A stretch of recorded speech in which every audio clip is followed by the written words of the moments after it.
Hey, welcome to First Things First on a bit of a somber day in the sports world. I'm Kevin Wildes alongside Chris Broussard, Nick Wright, and Eric Mangini. Our thoughts and prayers are, of course, with Damar Hamlin. Here's the latest news. Bills safety Damar Hamlin remains in critical condition and is sedated in a Cincinnati hospital after suffering a cardiac arrest on the field in Cincinnati. This afternoon, his family released this statement.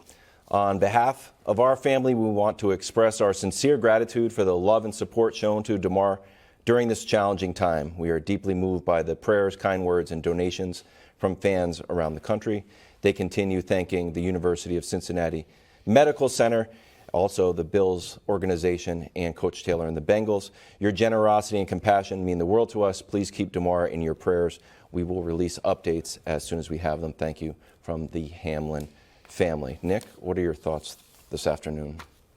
Well, I mean, I think like nearly everybody, it was very difficult to believe what I was seeing. And you could tell before Joe Buck said the word CPR, you knew this was not a football injury. You knew something grave was taking place just based on the reactions of the players. And so I was almost on alert that this could be truly awful. And, you know, Damar is, per his family, still fighting and still in critical condition. But I think it is somewhat of a modern medical miracle that the medical responders on the field were able to get him to the hospital, that he was able to get CPR and defibrillation in real time when seconds matter so much. And those people were absolute heroes not in the safety of a hospital, but in the cauldron of where they were, figuring out, understanding it. I also thought watching it made me a little hopeful and a little sad at the kind of ways people reacted to it, Brew. I was hopeful in that there's a really nice moment in that people felt helpless but wanted to show unity with Damar and his family, and they stumbled upon a GoFundMe that was hoping to get $2,500 and has raised millions of dollars. Like, what can we do? Let's do that. And that's like the great side of it.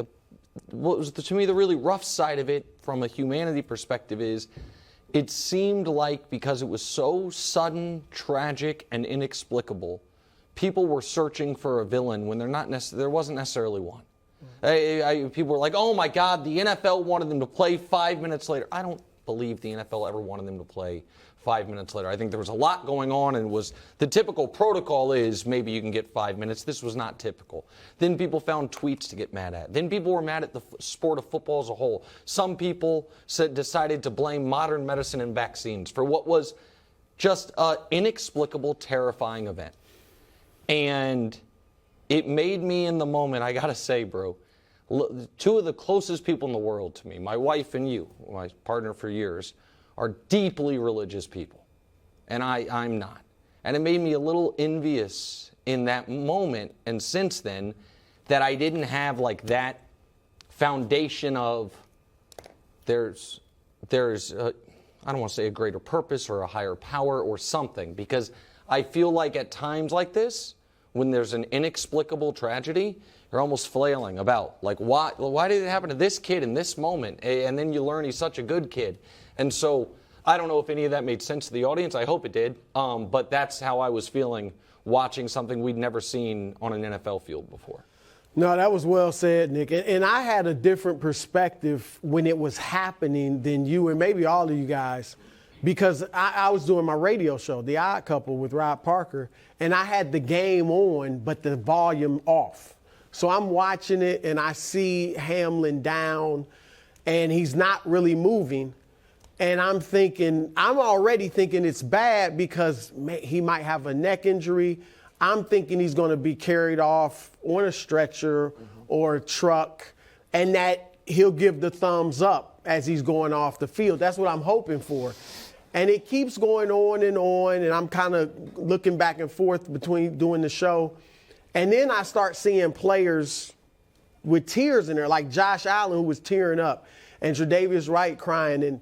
And then it's starting to get real serious. And then you see the whole Bills team praying. And I'm like, oh, man, this is really bad, And so It was the first thing that came to my mind, Darryl Stingley. I was a kid when he got paralyzed. He was a wide receiver. I played wide receiver as a kid. I really, that shook me up just, wow, you can get paralyzed playing football.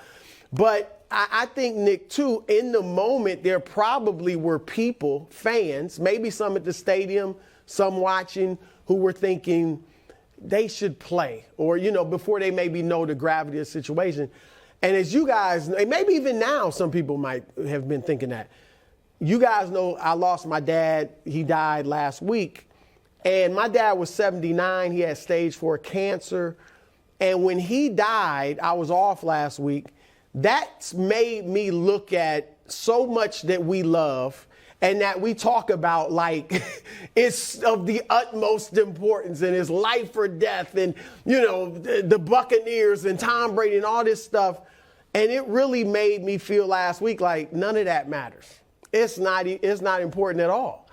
And so imagine what the players were feeling like. My dad lived a full life, had stage 4 cancer. We could see the inevitable coming. Imagine when you see a 24-year-old teammate. I can't. Who is suddenly is fighting for his life. The last thing you got to be thinking about is playing a game.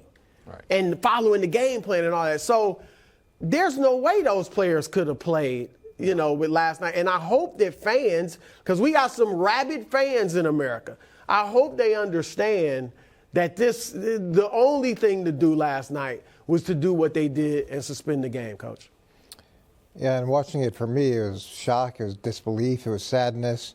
And, I played high school football, I played college football, and I coached football for the better part of my adult life. And to do it successfully, you have to be aware of all the bad things that can happen and how dangerous it is. But you've got to put those aside so you can be as competitive as possible, as aggressive as possible, as all those things that you need to do to compete at a high level. But then it all comes flooding back when you see what we saw last night. And then I started thinking about my boys. I have 2 sons. I've got a junior in high school, and I've got an 8th grader who play football, and the risks that are inherent in the game. So that was one component. And then the second thing is, however you consume football, whether you're a rabid fan, whether it's fantasy, whether you're gambling, whatever it is, I think sometimes the players and coaches and that world you can get a little desensitized to the human component of it. But this brings it back into focus, that human element and that there's brothers and moms and wives and all those aspects to it. I'd say the last thing, and Nick touched on it, is I was grateful that they had the medical care that they had in the moment, but it also makes me concerned about all those kids that do play middle school football and high school football and college football that may not have the access to care like that, and trying to do everything we possibly can to make this as safe as we possibly can. I think that was well said from everyone. I want to touch on the GoFundMe that you mentioned. It's at $4.5 million now. And something that jumped out to me as I visited the page was the unity and compassion and generosity that the Hamlin family mentioned in their release. I pulled a few of the comments for that, and these are just, small donations, $20 donations. Sending love and support from Damar's family, Packer Nation. Prayers for your swift recovery, Pats Nation. Praying for you and your family, Bucks Nation, Broncos Country, Giants Nation, Steeler Nation, Chiefs Kingdom, love from Raider Nation. It felt like the entire world of sports really rallied around Damar and are really pulling for him even right now. No, and Brew mentioned something there, and we hadn't said it on the air, you maybe said it on the radio, but that when Brew was gone last week, it was because his dad passed. And we all now are pulling for Damar Hamlin's family, right? Because we all saw it.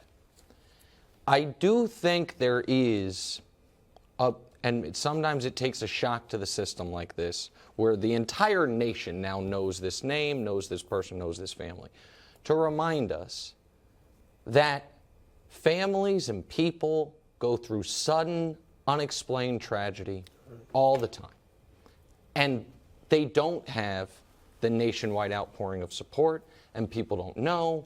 And for all I know is, while Brew was grieving his father, someone found a clip of him that they didn't like and sent him a mean tweet, not knowing going through what he's going through in real time. And I do think there is a bit of optimism that we can collectively come together and be good people and be compassionate people and set aside, so, you know what I mean, our football rivalries and this other stuff when something like this happens. And I would hope that it carries forward a bit. And for those folks out there that are spiritual and are prayerful, I have great, great admiration for your guys' ability to stop what you're doing and try to help your fellow person. Because I know that that is, for Damar's family, something important, and there seemed to be a real power to that yesterday. And I applaud that greatly. I think that was well said. We're going to try to do as normal as a show as we can until 4:30. But our thoughts and prayers are obviously with Damar and his family. More First Things First after the break.